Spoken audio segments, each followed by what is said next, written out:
LIC को निर्देश दिया भारत की सरकार ने कि अडानी के शेयर खरीदो। और आपको मालूम है एलआईसी ने कितना शेयर खरीदा है अडानी का?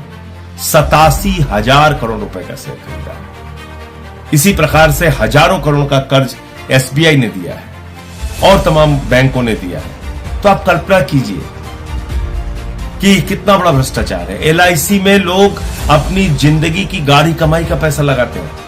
एसबीआई में लोग अपनी जिंदगी की गाढ़ी कमाई का पैसा जमा करते हैं। क्या नारा है एलआईसी का? जिंदगी के साथ भी और जिंदगी के बाद भी। यानी कि ईश्वर ना करे कि आपके साथ कोई दुर्घटना हो जाए तो आपके परिवार का सहारा बनेगा एलआईसी।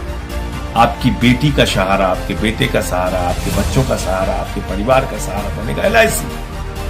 आज उस एलआईसी को एक व्यक्ति ने डुबो दिया, अडानी। जैन साथियों, आज पार्लियामेंट के अंदर सभी दलों की मीटिंग थी। उस सर्वदलीय बैठक में मैंने अडानी के भ्रष्टाचार का मुद्दा उठाया। अडानी का भ्रष्टाचार जो पिछले 3-4 दिनों से काफी चर्चा में है। और यह भ्रष्टाचार क्या है? अडानी जो नरेंद्र मोदी जी के करीबी मित्र माने जाते हैं, जिनको मोदी सरकार ने पोर्ट दे दिया, एयरपोर्ट दे दिया, माइनिंग दे दी, जिसको मोदी सरकार ने सीमेंट की फैक्ट्रियां दे दी, जिसको मोदी सरकार ने बिजली के ठेके दे दिए, पानी के ठेके दे दिए, यानी कि सब कुछ उसके नाम पर नीलाम करते जा रहे हैं। उस अडानी ने एक ऐसा फाइनेंशियल फ्रॉड किया, एक ऐसा वित्तीय भ्रष्टाचार किया है जिसको आप सुनेंगे तो हैरान हो जाएंगे। आपको मालूम है अचानक अडानी दुनिया के दूसरे नंबर के अमीर बन गए। उस वक्त भी मैंने कहा था कि ये दुनिया के 2 नंबरी अमीर बने हैं और आज वो 2 नंबरी वाली बात सही साबित हो रही है। अब उनका जो अमीरों की सूची में उनका नंबर है वो लगातार गिर रहा है। वो 8वें नंबर पे पहुंच चुके हैं क्योंकि झूठ का पहाड़ उन्होंने खड़ा किया था, क्योंकि भ्रष्टाचार की बुनियाद पर वो अमीर बने थे। और जब उस भ्रष्टाचार का खुलासा हुआ तो उनका वो पहाड़ ताश के पत्ते की तरह बिखर गया। और ये भ्रष्टाचार क्या है? अडानी ने टैक्स हेवन कंट्रीज, यानी कि ऐसे देश जहां पर कर की छूट होती है, आप पैसे रख सकते हैं, आप कंपनियां बना सकते हैं, आप पैसे कहां से ला रहे हैं इसका सोर्स बताने की आपको जरूरत नहीं पड़ती है। उन सारे देशों से, उन टैक्स हेवन कंट्रीज से अपनी ही कंपनी का शेयर खरीदा जो भारत में उसकी कंपनियां हैं। और यह शेयर क्यों खरीदा? क्योंकि अपनी कंपनियों के शेयर के दाम उसको बढ़ाने थे। यानी कि कंपनी मुनाफे में हो और लोग उसके शेयर खरीद रहे हो और शेयर का दाम बढ़ रहा हो, यह बात नहीं थी। अपने शेयर का दाम फर्जी तरीके से बनाने के लिए फर्जी कंपनियां विदेशों में खोली गई और मॉरिशस जैसे देश से, एंटीगुआ जैसे देश से, वहां से कंपनियां बनाकर अपने ही शेयर खरीद के शेयर के दाम बढ़ाए गए। अब आप पूछेंगे अपनी कंपनी का शेयर का दाम बढ़ा के उसको क्या हासिल हुआ? जब अपनी कंपनी के शेयर के दाम उसने बढ़ाए तो कंपनी की शेयर की वैल्यू बढ़ गई और उस शेयर की वैल्यू बढ़ने के आधार पर, शेयर की वैल्यू फर्जी तरीके से ओवर वैल्यू करने के आधार पर शेयर के नाम पर लाखों करोड़ रुपए का कर्जा बैंकों से उसने उठा लिया। अडानी के ऊपर करीब करीब 2.5 लाख करोड़ रुपए का कर्जा है। और एक पहले भी रिपोर्ट आ चुकी है कि 74,000 करोड़ रुपए भारत सरकार यानी कि नरेंद्र मोदी जी की सरकार उसके माफ कर चुकी है।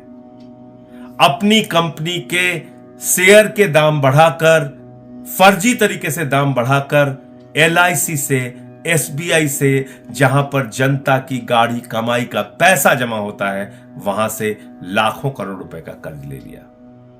एलआईसी को निर्देश दिया भारत की सरकार ने कि अडानी के शेयर खरीदो। और आपको मालूम है एलआईसी ने कितना शेयर खरीदा है अडानी का?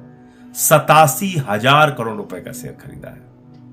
इसी प्रकार से हजारों करोड़ का कर्ज एसबीआई ने दिया है और तमाम बैंकों ने दिया है। तो आप कल्पना कीजिए कि कितना बड़ा भ्रष्टाचार है। एलआईसी में लोग अपनी जिंदगी की गाढ़ी कमाई का पैसा लगाते हैं। एसबीआई में लोग अपनी जिंदगी की गाढ़ी कमाई का पैसा जमा करते हैं। क्या नारा है एलआईसी का? जिंदगी के साथ भी और जिंदगी के बाद भी। यानी कि ईश्वर ना करे कि आपके साथ कोई दुर्घटना हो जाए तो आपके परिवार का सहारा बनेगा एलआईसी। आपकी बेटी का सहारा, आपके बेटे का सहारा, आपके बच्चों का सहारा, आपके परिवार का सहारा बनेगा एलआईसी। आज उस एलआईसी को एक व्यक्ति ने डुबो दिया, अडानी ने। और अब वो क्या कह रहा है?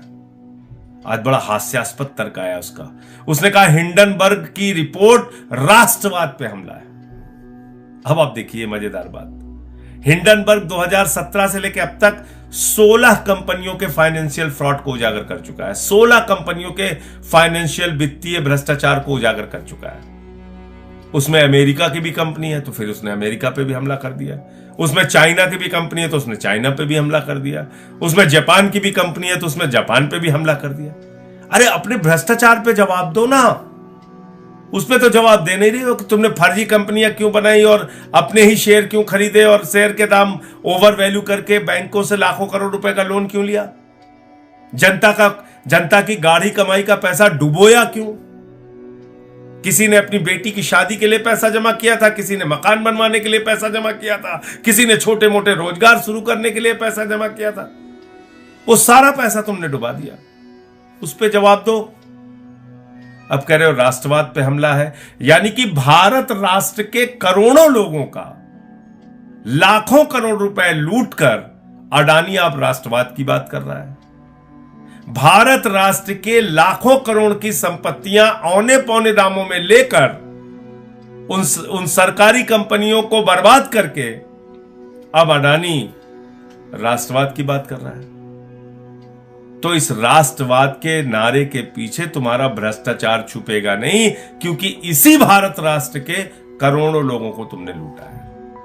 और इसलिए मैंने भारत के प्रधानमंत्री को चिट्ठी लिखी है, सेबी को चिट्ठी लिखी है, income tax department, CBI, ED सबको चिट्ठी लिखी है कि बगैर देर किए अडानी और उसके परिवार का पासपोर्ट जब्त किया जाए। क्यों? क्योंकि पहले भी इस तरह के बड़े भ्रष्टाचार करके 20,000 करोड़ रुपए लेके नीरव मोदी भाग गया, मेहुल चौकसी भाग गया, 10,000 करोड़ रुपए लूट के विजय माल्या भाग गया, 3,000 करोड़ लूट के ललित मोदी भाग गया, 6,000 करोड़ लूट के नितिन संदेशरा भाग गया। ऐसे तमाम लोग इस देश की जनता की गाढ़ी कमाई का पैसा लूट के भाग चुके हैं। इसलिए बगैर विलंब किए इसके पासपोर्ट, इसके परिवार के पासपोर्ट जब्त किए जाने चाहिए और इसके खिलाफ कार्रवाई होनी चाहिए। कहां सो रही है सेबी, कहां सो रही है ईडी, कहां सो रही है सीबीआई, कहां सो रहा है इनकम टैक्स डिपार्टमेंट। विपक्ष के नेताओं पे कार्रवाई करनी हो तो गर्दन दबाने चले जाते तुरंत। इतना बड़ा भ्रष्टाचार का खुलासा हुआ, अभी तक कोई कार्रवाई नहीं हो रही इन लोगों पे। अडानी के पूरे ग्रुप पे कहीं कोई कार्रवाई नहीं हुई। क्यों? क्योंकि ये भारत के प्रधानमंत्री के सबसे करीबी मित्र हैं। अपने इस करीबी मित्र को नरेंद्र मोदी जी ने 2.5 लाख करोड़ रुपए का कर्जा दिया है, 74,000 करोड़ रुपए माफ किया है अपने इस मित्र का।